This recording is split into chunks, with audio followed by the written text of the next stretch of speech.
네, 첫 소식 조선일보 오면입니다. 지난 대선 때 진박 감별사로 자처하던 친박 핵심 중에 핵심이죠. 최경환 자유한국당 의원이 국정원 돈 1억 원을 받았다는 의혹에 휩싸이면서 친박 내에서는 멸종위기에 처한 거 아니냐 이런 얘기가 나오고 있습니다. 최경환 의원은 이에 대해서 돈을 받았으면 동대구역에서 할복하겠다 이렇게 얘기를 하면서 의혹을 강하게 부인을 하고 있습니다. 자, 그런데 이 사실이요. 이병기 전 국정원장이 최 의원에게 돈을 내가 전달을 했다라고 자백을 하면서 보시는 것처럼 최경환 경제부총리에게 2014년 10월쯤에 1억 원을 전달했다라고 자수서, 그러니까 자백을 했다는 거예요. 그렇죠. 그래서 나왔다는 얘기거든요. 그러니까요. 저 이제 이병기 전 국정원장이 본인이 저렇게 진술을 한 거 아니겠습니까? 네. 그렇다고 하면 저는 뭐 모르겠어요. 최경환 의원은 계속 아니라고 하시니까. 그러나 진실에 가까울 가능성이 저는 높다고 보지만 뭐 결과야 검찰의 조사에 대해서 조사를 통해서 나오겠습니다만. 근데 이제 시점 자체도 그렇고 2014년 10월에 최경환 의원이 그때 당시 경제부총리였지 않습니까? 그렇죠. 경제부총리면 국가 예산을 집행하기도 하고 편성하기도 하고 이런 역할을 하는데 지금 이병기 전 원장 같은 경우 뭐라고 얘기했냐면 그 당시에 국정원 특수활동비 삭감이 될 위기에 있었는데 그 삭감을 줄이기 위해서 돈을 건넸다라고 얘기를 했습니다. 그렇다고 하면 이게 사실이라고 하면 사실한 전제로 얘기하면 이건 뇌물에 가까운 거죠. 그러니까 본인의 이익을 위해서 누군가에게 그 일을 담당하는 공무원에게 돈을 지급했고 그 돈을 통해서 본인이 어떤 이익을 얻었다고 하면 이거는 이제 뇌물에 가까울 수밖에 없어서 최경환 의원이 여기에 대해서 명확하게 본인의 입장을 증명할 수 있는 증거 자료가 없다고 하면 상당히 어려움에 처할 가능성이 있다고 보여지고요. 이제 홍준표 대표 입장에서는 친박 청산이라고 하는 기치를 내걸고 본인의 어떤 지지 세력이나 아니면 당 장악력을 높이려고 했던 상황에서 이제는 뭐 당내 갈등에 관계없이 최경환 의원이 만약에 이 문제와 연루돼서 뭐 혹시나 법적 처벌을 받게 되면 자연스럽게 친박이 청산되지 않겠나 하는 그런 기대감을 갖고 있는 것으로 보여집니다. 네. 네, 사실 이병기 전 국정원장 돈을 줬다면 구체적인 이제 상황을 자백하고 있는데 최 의원은 받았으면 할복한다고 이렇게 얘기를 하고 있는 상황입니다. 하지만 이 이병기 전 국정원장과 최 의원의 관계 좋지 않았다는 얘기들이 그동안 굉장히 꾸준히 나왔거든요. 최경환 한국당 의원 측에 따르면 최경환 의원과 이병기 전 국정원장 관계를 볼 때 국정을 돈을 받았다는 게 납득이 안 간다, 놀라운 얘기다 이렇게 얘기를 하고 있는데 이 최경환 이 부총리 당시에 이제 경제부총리였는데 사실상 이게 예산과 관련됐다는 얘기도 나오고 이 국정원에서 왜 돈을 이렇게 쉽게 받았나 이 정치권에서 이해가 좀 안 되는 부분들이 많다. 아니 그러니까 관계가 안 좋았다는 것이 뭐 한 사람은 여당이고 한 사람은 야당이기 때문에 관계가 안 좋았다라는 얘기는 아니고 네. 그 당시 박근혜 정부 때 보면 범친박 안에서도 무슨 박이 굉장히 많았지 않습니까? 스펙트럼이 굉장히 촘촘했습니다. 그러니까 그때 생각해보면 뭐 멀박, 그렇죠. 원박, 진박 뭐 많았어요. 진박 그다음에 실제로 이제 박근혜 전 대통령이 국정으로 특활비 중에 한 40여 원을 받았는데 총선 앞두고 그중에 상당수가 진박을 감별하기 위한 여론조사 비용으로 쓰였다는 얘기 아닙니까, 지금. 그렇다고 본다면 네. 이병기 전 원장과 최경환 의원 간의 관계가 안 좋았다는 것은 친박이라는 같은 그 소쿠리 안에서 어떤 차이가 있었다. 이렇게 이제 봐야 되는 것이지 두 사람이 뭐 견원지간이라든지 네. 전혀 관계가 없었다라고 볼 수는 없는 것이죠. 일단 박근혜라는 우산 아래에 있었던 것은 맞지만 결들이 달랐다는 의미로 좀 봐야 될 것 같고 두 번째는 어쨌든 지금 최경환 의원이 정치적으로 굉장히 위기에 처한 것이 이병기, 그러니까 그 이현수 기조실장 말 리스트 안에서 이병기 전 원장의 자수서가 있다는 얘기 아닙니까? 그치. 그렇다고 본다면 소환은 불가피하죠. 그럼 한 정치인이 굉장히 치명적인 게 피의자 신분으로 소환되느냐, 참고인이냐. 두 번째, 포토라인에 서느냐 안 서느냐. 그다음에 영장이 떨어지냐 안 떨어지냐. 이러면 뭐 다음 주에 뭐 그런 얘기 아닙니까? 그렇다고 본다면 일단 그 리스트에서 보면 1억 원의 돈의 입구는 지금 있습니다. 진술은 최경환 의원한테 갔다는 진술은 있는 것이고 최경환 의원은 안 받았다고 했습니다. 그럼 수사가 불가피하겠죠. 불가피한데 뭐 그런 측면에서 본다면 어쨌든 통상적으로 지금 국정원의 특활비라는 판도라 상자가 열렸는데 관행적으로 예산 처리되면 이른바 국정원이 다른 부처와 마찬가지로 대국회 로비 내지 대정부 로비를 한 것은 분명해 보입니다. 분명해 보이고 그 당시 10월 달에 최경환 그 의원이 경제부총리로 있었기 때문에 어쨌든 최경환 입장에서는 그 조사가 불가피한 것이고 정치적으로는 대단히 좀 위기에 빠진 상황이 아닌가 이렇게 정리됩니다. 네, 최경환 의원 지금 위기에 처했다 이렇게 말씀을 하셨는데요. 이 자유한국당 대표인 이 홍준표 대표의 생각은 좀 다른 것 같습니다. 이 얘기 먼저 들어보시죠. 그걸 최 의원한테 가서 물어봐야지. 그건 내가 대답할 건 아니죠. 지금 자동 사망 절차로 가고 있잖아. 자동 사망 절차로 가고 있는데 뭘 그걸 물어요. 네, 지금 저만 그렇게 느낀 걸까요? 표정이 그렇게 어둡지가 않아요. 그러면서 친박이 사망 절차로 가고 있다. 일부 희생자가 생기는 건 각오하고 갈 수밖에 없다. 또 이 홍준표 대표 측근들은 뭐 비리 인사와는 절연하고 가야 되는 거 아닙니까? 이런 말까지 한다고요. 사실 최경환 의원 약간 이 가시 같은 존재 아니었나요? 그죠. 박 전 대통령 출당 조치 이후에 이제 서청원 그 의원하고 최경환 의원이 책임지고 친박계 대표로서 물러나라 뭐 이런 이제 자진 탈당 권유가 있었죠. 의원 제명. 그런데 지금 때마침 이렇게 되면 만일 최경환 의원이 그러니까 이병기 전 국정원장이 줬다고 그 자백을 했고 또 하나는 국정원의 회계장부에 있다는 거죠. 최경환 1억 원이라는 기재가 보도에 의하면. 네. 그렇다 그러면은 이게 정치자금법으로도 의율되겠지만 당시 경제부총리였기 때문에 검찰 입장에서는 뇌물죄로 기소할 가능성이 높아지죠. 그러면은 기소되는 순간에 이 당원권이 정지가 되고요. 그러면은 뭐 이후에 홍준표 대표가 생각했던 친박 청산의 그 과정에 있어서는 좀 굉장히 편한 환경이 조성이 된 거죠. 그래서 그런가 아까 이렇게 표정이 약간 웃음을 참는 것 같기도 하고 좀. 그래도 뭐 여러 가지로 뭐 그렇게까지 저를 안 봤으면 좋겠는데 그런가요? 네, 여러 제가 가지로 잘못 봤나 봐요. 편해진 면은 분명히 있다고 보여요. 예. 네. 근데 사실상 뭐 한국당에도 이 이슈가 전혀 부담이 없는 건 아니잖아요. 정치권 전반적으로 좀 확산될 기미도 보이고 있고 그런 부분에선 분명히 쉽지는 않을 것 같아요. 정치권의 오랜 얘기 중에 하나가 적의 적은 동지다라는 얘기가 있는데 홍준표 대표 입장에서는 그 박순영 의원께서 뭐 표정이 밝은 것 같다. 저도 밝은 표정으로 봤는데 굉장히 중요한 게 어쨌든 내년 지방선거를 치르기 위해서는 박근혜 출당만으로는 안 된다는 여론이 비등하지 않습니까? 근데 현역 의원들을 출당시키려면 뭐 의총에서 3분의 2 국회의원이 동의가 있어야 되는데 그것도 난망한 일이죠, 사실은. 그렇다고 본다면 최근 그 국정원 특활비에서 최경환 의원이 직격탄을 맞는 이 측면이 홍 대표 입장에서 정치적으로 나쁜 일인가? 별로 그렇지 않아 보입니다. 이럴 때 우리가 항상 쓰는 말이 화장실 가서 웃는다 뭐 이런 표정을 화장실 가서 웃는다. 직접 웃기는 민망하니까 어쨌든 네. 정치적으로 보면 이른바 친박 핵심 의원들이 굉장히 위기에 몰린다. 더더군다나 또 원유철 의원 문제도 좀 터졌지 않습니까? 그렇죠. 그렇다고 네. 본다면 어쨌든 홍준표 대표의 희미한 미소와 관계없이 이른바 그 친박 핵심들이 굉장히 정치적으로 몰리는 형국임에는 틀림없어 보입니다. 네, 박근혜 정부 실세 중에 실세였던 최경환 의원이 검찰에 소환된다는 얘기가 다음 주에 나온다는 얘기가 나옵니다. 자, 그러면 좀 더 자세한 소식 전해드릴 수 있을 것 같습니다. 자, 다음 주제로 넘어가 보도록 하겠습니다. 동아일보 일면입니다. 지난 정권에서 국정원 돈을 관리한 금고지기 이현수 전 국정원 기획조정실장이 검찰 조사에 협조하면서 정치권이 일명 이현수 리스트가 돌고 있다. 이런 말이 돌고 있습니다. 실제로 실명이 거론되는 분들이 있습니다. 이분들 같은 경우에는 이런 말을 했다고 합니다. 자, 국정원의 돈을 받은 적이 없다. 이렇게 말한 사람도 있고요. 국정원 명절 떡값 정도였다. 이렇게 말한 사람도 있다고 해요. 그러니까 현재 지금 뭐 찌라시라고 보통 얘기하죠. 거기에 떠도는 분들이 한 5분 정도 되는 것 같은데 지금 그 여야가 다 포함되어 있습니다. 지금 거기에 한쪽만 있는 건 아니고 그래서 관례적으로 이게 이루어진 게 아닌가 하는 의심이 들어요. 그러니까 기조실장이 지금 이현수 전 기조실장의 리스트라고 얘기하는데 이분은 이현수 기조실장 같은 게 이런 생각이 들지 않겠습니까? 날짜도 다 나왔죠. 지금 TF팀에서 찾아낸 여러 가지 자료들을 보면 누구에게 돈이 얼마 넘어갔는지 날짜까지 다 나왔는데 날짜까지 다 나왔어요. 그렇죠. 날짜까지 다 나오고 누구한테 전달되는까지 나왔고 그 국정원의 특수활동비를 금고가 따로 있는데 그 금고에 접근할 수 있는 사람이 다 두 사람밖에 없대요. 기조실장하고 예산관.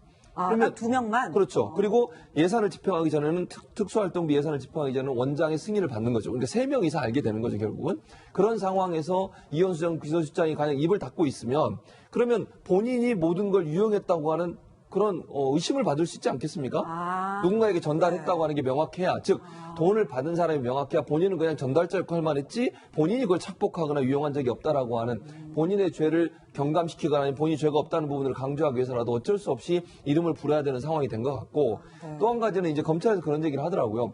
기사에 보면 아마 변호사가 화끈하게 불어라.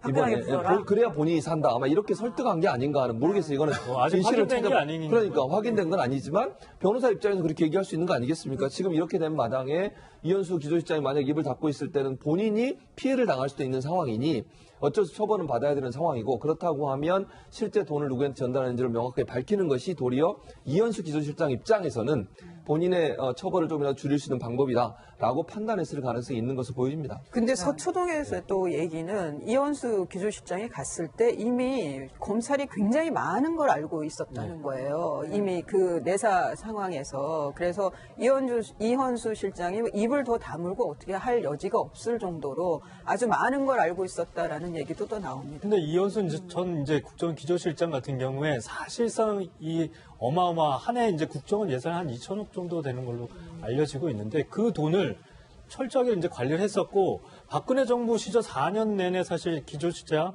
맡고 있었거든요. 이 권력을 크게 쥐고 있던 사람, 금고까지 맡았다면 뭔가 좀 비리가 있는 거 아니냐 이런 얘기들도 좀 나오고 있는 거죠. 그러니까 지금 이제 국정원 특활비라는 판도라 상자가 열린 것 아닙니까? 국정원 예산은 사실은 지금 블라인드 돼 있기 때문에 정확하게 모릅니다. 1조가 좀 넘을 거라고 추정하는 것이고. 아, 네. 그것도 추정이에요. 추정이죠. 왜냐하면 국정원 예산은 공개가 안 되게 돼 있으니까. 그중에 이제 4,700억 정도가 이제 특활비인데 이 특활비는 원장 기조실장 예산관 3명만 안다는 얘기 아닙니까? 그러면 이게 이제 어떻게 쓰였는지인데 아까 제가 판도라 상자가 열리는 게 단순히 예산을 위해서 국회 내지 정부 로비만 있었던 것인가 아니면 이게 전방위적으로 전 부처에 간 것인지 이제 모르는 문제인데 이게 왜 이제 뚜껑이 열리게 됐냐면 문재인 정부 들어서 이제 적폐청산을 한다라고 하면서 이제 민간조사위원회들이 지금 국정에서 활동하고 있지 않습니까? 그렇죠. 예. 그럼 우리가 조사위원회로 들어갔으면 제일 먼저 들여다볼 게 예산 아니겠죠. 네. 예산을 보면 다 보이지 않습니까? 돈의 흐름을 보면 국정원의 특활비가 정말 국정원답게 쓰인 것인지 네. 국내용으로 쓰인지는 아마 이 진상조사위원회들이 먼저 봤을 겁니다. 사실 그럼 과거에 이제 검찰에서 국정원 수사를 하는 한계가 분명히 있었잖아요. 있었는데 지금은 민간조사위원들이 들어가 있기 때문에 그걸 들여다볼 수밖에 없는 것이고 그게 이제 수사 의뢰로 검찰이 넘어간 것이죠. 그렇기 때문에 이전 정권하고 다르게 민간이 리스트를 봤다면, 그다음에 이걸 근거로 수사 의뢰를 했다면 그 리스트가 거의 상당 부분 검찰로 넘어가 있다고 봐야 됩니다. 그렇다고 보면 검찰도 사실은 굉장히 머리가 아플 수가 있는 게 그 리스트를 갖고 있다는 전제에서 본다면 이걸 어느 선까지 해야 될 것인지, 만약에 국정원의 특활비가 전 부처에 걸쳐서 또 여야 할 것 없이 전 여의도 국회의원들에 걸쳐서 전방위 일종의 로비가 이루어졌다면 과연 검찰이 이 리스트를 가지고 어느 정도까지 드리블을 할 수 있는 것인지 근데 오히려 되는 그렇게 것이고. 전방위적으로 이 돈이 뿌려졌다면 이게 뭐 관행이었다, 범법 위법 행위가 아니다, 불법이 아니다 이렇게 논리도 성격. 그런데 그러면 이제 그 근원적 질문으로 돌아가야 되는 것이 국가정보원이 정보기관인지 아니면 그 정권의 정무기관인지가 헷갈리지 않습니까? 그렇죠. 정보기관이 국회의원에 돈을 줄 이유는 없는 것이죠. 왜냐하면 우리가 북한 문제라든지 안보 문제, 그다음에 뭐 산업 스파이 문제에 대해서 쓰라고 있는 돈이지. 예를 들어서 우리가 휴민트라든지 뭐 그걸 위해 쓰라고 있는 돈이지. 각 부처의 로비 자금으로 국정원 특활비가 쓰인다라고 본다면 국정원 예산을 애시당초 묻지마 예산으로 한 그 취지가 어긋나는 거 아니겠습니까? 그렇기 때문에 이 문제는 단순히 뭐 최경환 의원하고 뭐 여야 의원 5명 정도 돈을 받았다는 차원을 넘어서서 굉장히 확산될 가능성도 있는 것이고, 나아가서 국정원의 존립 문제까지도 지금 이게 문제가 제기될 수 있을 정도로 인화성이 굉장히 큰 사안이라고 저는 봅니다. 네, 자, 나 지금 떨고 있니? 하는 여야 의원들 꽤 많을 수도 있겠다라는 생각이 듭니다. 다음 주제로 넘어가 보도록 하겠습니다. 다음 주제는 자유한국당 유여해 최고위원 얘기입니다. 지금 최근에 포털 검색어 1위로 오르면서 논란에 휩싸였는데요. 바로 이 발언 때문입니다. 들어보시죠. 이번 포항 지진에 대한 문 정부에 대한 하늘이 준엄한 경고 그리고 천심이라고 하는 지적들이 나오고 있습니다. 네, 이 말이 논란이 되고 있습니다. 바로 포항 지진, 문재인 정부의 하늘이 주는 경고, 즉 천심이다 이렇게 얘기를 해서 네티즌들이 들끓으니까 이에 대해서 류호의 최고위원이 이렇게 얘기를 했습니다. 제가 그런 말을 했다는 것은 가짜 뉴스고 참으로 안타깝다. 천모를 받는다는 발언 내용은 결단코 없었다. 일부 의견 내지는 지적을 전달한 것일 뿐이다. 이렇게 얘기를 했어요. 이게 본인 의견이 아니라는 거죠? 그러니까 뭐 의도가 좀 잘못 알려졌다 뭐 이런 취지인 것 같기도 하고요. 근데 뭐 이 문재인 정부가 뭐 얄밉기도 하고 밉기도 해서 뭐 최고위에서 이제 뭔가 얘기를 하는 거는 좋은데 지진 피해를 이렇게 이용을 하면 안 되는 거고, 그리고 무엇보다도 제1야당의 최고위원이 최고위원 회의에서 하는 얘기면 굉장히 많이 걸러서 정말 이게 그 공개적으로 해도 되는 말인가를 좀 다른 사람을 통해서라도 좀 검증을 받고 발언을 하셨으면 좋겠다.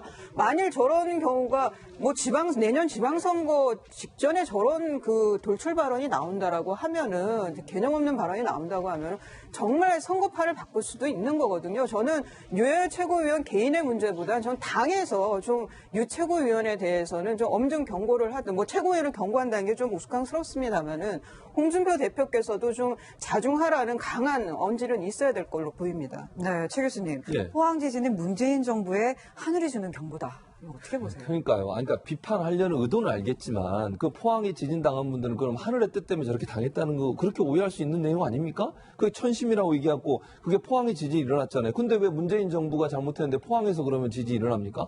그 논리가 말이 안 맞잖아요, 지금. 그러면 지진 당한 사람 입장에서는 그럼 우리는 어쩔 수 없이 하늘의 뜻 때문에 이렇게 됐구나. 이렇게 오해를 할 수 있는, 충분히 그런 오해를 살 수 있는 발언이에요. 본인은 지금 가짜뉴스라고 얘기를 하시지만 본인의 발언 중에 천심이란 말이 들어가잖아요. 그러니까 정부의 잘못된 부분에서 비판하는 거 뭐 충분히 할 수 있다고 저는 봐요. 야당의 최고 의원으로서. 그러나 그것을 지진 피해를 당한 사람들의 가슴에 대못을 박는 듯한 이런 표현을 한다고 하는 것은 그거는 바람직하지 않죠. 지금 이수희 변호사 말씀하셨듯이 정말 여야든 국민 모두가 피해를 당하고 지진을 당한 그 포항 주민들을 좀 위로하고 그분들에게 뭔가 도움을 줄 수 있는 방법들을 찾아야 될 텐데 그게 하늘의 뜻 때문에 저렇게 된 것처럼 이렇게 얘기를 해버리면 그분들은 얼마나 지금도 추위에 떨고 체육관에 앉아 계신 분들이 가슴속에 얼마나 큰 상처를 받으시겠습니까? 그러니까 정치인들의 발언 하나하나는 국민들 모두에게 상처도 줄 수 있고 희망도 줄 수 있으니까 발언을 좀 조심해서 하셔야 될 필요가 있다고 생각이 됩니다. 네, 무엇보다도 이 추위에 떨고 있고 지금 고통을 받고 있는 이 포항 주민들, 이재민들의 마음을 닦아줘야 할 정치인의 적절한 발언이었는지 정말 다시 한번 되돌아봐야 할 것 같습니다. 오늘 말씀은 여기까지 나누겠습니다. 감사합니다. 네, 최경환 의원 지금 위기에 처했다 이렇게 말씀을 하셨는데요. 이 자유한국당 대표인 이 홍준표 대표의 생각은 좀 다른 것 같습니다. 이 얘기 먼저 들어보시죠. 그걸 최 의원한테 가서 물어봐야지. 그건 내가 대답할 건 아니죠. 지금 자동 사망 절차로 가고 있잖아. 자동 사망 절차로 가고 있는데 뭘 그걸 물어요. 네, 지금 저만 그렇게 느낀 걸까요? 표정이 그렇게 어둡지가 않아요. 그러면서 친박이 사망 절차로 가고 있다. 일부 희생자가 생기는 건 각오하고 갈 수밖에 없다. 또 이 홍준표 대표 측근들은 뭐 비리 인사와는 절연하고 가야 되는 거 아닙니까? 이런 말까지 한다고요. 사실 최경환 의원 약간 이 가시 같은 존재 아니었나요? 그쪽 박 전 대통령 출당 조치 이후에 이제 서청원 그 의원하고 최경환 의원이 책임지고 친박계 대표로서 물러나라 뭐 이런 이제 자진 탈당 권유가 있었죠. 의원 제명. 그런데 지금 때마침 이렇게 되면 만일 최경환 의원이 그러니까 이병기 전 국정원장이 줬다고 그 자백을 했고 또 하나는 국정원의 회계장부에 있다는 거죠. 최경환 1호군이라는 기재가 보도에 의하면. 네. 그렇다 그러면은 이게 정치자금법으로도 의율되겠지만 당시 경제부총리였기 때문에 검찰 입장에서는 뇌물죄로 기소할 가능성이 높아지죠. 그러면은 기소되는 순간에 이 당원권이 정지가 되고요. 그러면은 뭐 이후에 홍준표 대표가 생각했던 친박 청산의 그 과정에 있어서는 좀 굉장히 편한 환경이 조성이 된 거죠. 그래서 그런가 아까 이렇게 표정이 약간 웃음을 참는 것 같기도 하고 좀. 그래도 뭐 여러 가지로 뭐 그렇게까지 저를 안 봤으면 좋겠는데 그런가요? 네, 여러 가지로 잘못 봤나 봐요. 편해진 면은 분명히 있다고 보여요. 예. 네. 근데 사실상 뭐 한국당에도 이 이슈가 전혀 부담이 없는 건 아니잖아요. 정치권 전반적으로 좀 확산될 기미도 보이고 있고 그런 부분에선 분명히 쉽지는 않을 것 같아요. 정치권의 오랜 얘기 중에 하나가 적의 적은 동지다라는 얘기가 있는데 홍준표 대표 입장에서는 그 박순영 의원께서 뭐 표정이 밝은 것 같아 저도 밝은 표정으로 봤는데 굉장히 중요한 게 어쨌든 내년 지방선거를 치르기 위해서는 박근혜 출당만으로는 안 된다는 여론이 비등하지 않습니까? 근데 현역 의원들을 출당시키려면 뭐 의총에서 3분의 2 국회의원의 동의가 있어야 되는데 그것도 난망한 일이죠, 사실은. 그렇다고 본다면 최근 그 국정원 특활비에서 최경환 의원이 직격탄을 맞는 이 측면이 홍 대표 입장에서 정치적으로 나쁜 일인가? 별로 그렇지 않아 보입니다. 이럴 때 우리가 항상 쓰는 말이 화장실 가서 웃는다, 뭐 이런 표현을 화장실 가서 웃는다. 직접 웃기는 민망하니까 어쨌든 네. 정치적으로 보면 이른바 친박 핵심 의원들이 굉장히 위기에 몰린다. 더더군다나 또 원유철 의원 문제도 좀 터졌지 않습니까? 그렇죠. 그렇다고 네. 본다면 어쨌든 홍준표 대표의 희미한 미소와 관계없이 이른바 그 친박 핵심들이 굉장히 정치적으로 몰리는 형국임에는 틀림없어 보입니다. 네, 박근혜 정부 실세 중에 실세였던 최경환 의원이 검찰에 소환된다는 얘기가 다음 주에 나온. 네, 첫 소식 조선일보 오면입니다. 지난 대선 때 진박 감별사로 자처하던 친박 핵심 중에 핵심이죠. 최경환 자유한국당 의원이 국정원 돈 1억 원을 받았다는 의혹에 휩싸이면서 친박 내에서는 이 멸종위기에 처한 거 아니냐 이런 얘기가 나오고 있습니다. 최경환 의원은 이에 대해서 돈을 받았으면 동대구역에서 할복하겠다 이렇게 얘기를 하면서 의혹을 강하게 부인을 하고 있습니다. 자, 그런데 이 사실이요. 이병기 전 국정원장이 최 의원에게 돈을 내가 전달을 했다라고 자백을 하면서 보시는 것처럼 최경환 경제부총리에게 2014년 10월쯤에 1억 원을 전달했다라고 자수서, 그러니까 자백을 했다는 거예요. 그렇죠. 그래서 나왔다는 얘기거든요. 그러니까요. 저 이제 이병기 전 국정원장이 본인이 저렇게 진술을 한 거 아니겠습니까? 네. 그렇다고 하면 저는 뭐 모르겠어요. 최경환 의원은 계속 아니라고 하시니까 그러나 진실에 가까울 가능성이 저는 높다고 보지만 뭐 결과야 검찰의 조사에 대해서 조사를 통해서 나오겠습니다만 근데 이제 시점 자체도 그렇고 2014년 10월에 최경환 의원이 그때 당시 경제부총리였지 않습니까? 그렇죠. 경제부총리면 국가 예산을 집행하기도 하고 편성하기도 하고 이런 역할을 하는데 지금 이병기 전 원장 같은 경우 뭐라고 얘기했냐면 그 당시에 국정원 특수활동비 삭감이 될 위기에 있었는데 그 삭감을 줄이기 위해서 돈을 건넸다라고 얘기를 했습니다. 그렇다고 하면 이게 사실이라고 하면 사실한 전제로 얘기하면 이건 뇌물에 가까운 거죠. 그러니까 본인의 이익을 위해서 누군가에게 그 일을 담당하는 공무원에게 돈을 지급했고 그 돈을 통해서 본인이 어떤 이익을 얻었다고 하면 이거는 이제 뇌물에 가까울 수밖에 없어서 최경환 의원이 여기에 대해서 명확하게 본인의 입장을 증명할 수 있는 증거 자료가 없다고 하면 상당히 어려움에 처할 가능성이 있다고 보여지고요. 이제 홍준표 대표 입장에서는 친박 청산이라고 하는 기치를 내걸고 본인의 어떤 지지 세력이나 아니면 당 장악력을 높이려고 했던 상황에서 이제는 뭐 당내 갈등에 관계없이 최경환 의원이 만약에 이 문제와 연루돼서 뭐 혹시나 법적 처벌을 받게 되면 자연스럽게 친박이 청산되지 않겠나 하는 그런 기대감을 갖고 있는 것으로 보여집니다. 네.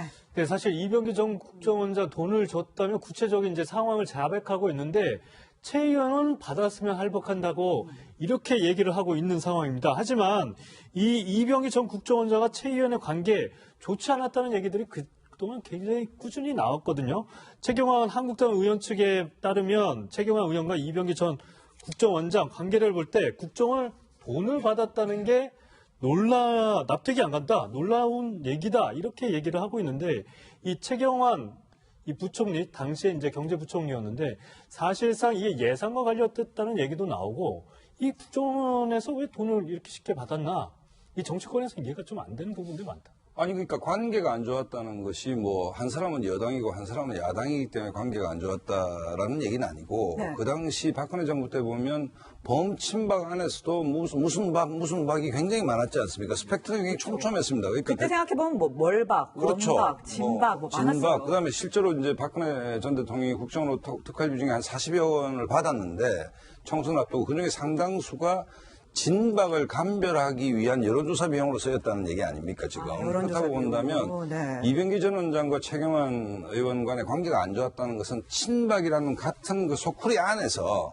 어떤 차이가 있었다 이렇게 이제 봐야 되는 것이지 두 사람이 뭐 견원지간이라든지 네. 전혀 관계가 없었다라고 볼 수는 없는 것이죠. 일단 박근혜라는 우산 아래에 있었던 건 맞지만 결들이 달랐다는 의미로 좀 봐야 될 것 같고 두 번째는 어쨌든 지금 최경환 의원이 정치적으로 굉장히 위기에 처한 것이 이병기 그러니까 그 이현수 기조실장 말 리스트 안에서 이병기 전 원장의 자수서가 있다는 얘기 아닙니까? 그렇다고 본다면 소환은 불가피하죠. 그럼 한 정치인이 굉장히 치명적인 게 피의자 신분으로 소환되느냐, 참고인이냐. 두 번째, 포토라인에 서느냐, 안 서느냐. 그다음에 영장이 떨어지냐, 안 떨어지냐. 이러면 뭐 다음 주에 뭐 검찰 그런 얘기 소환 아닙니까? 얘기는 그렇다고 본다면 일단 그 리스트에서 보면 1억 원의 돈의 입구는 지금 있습니다.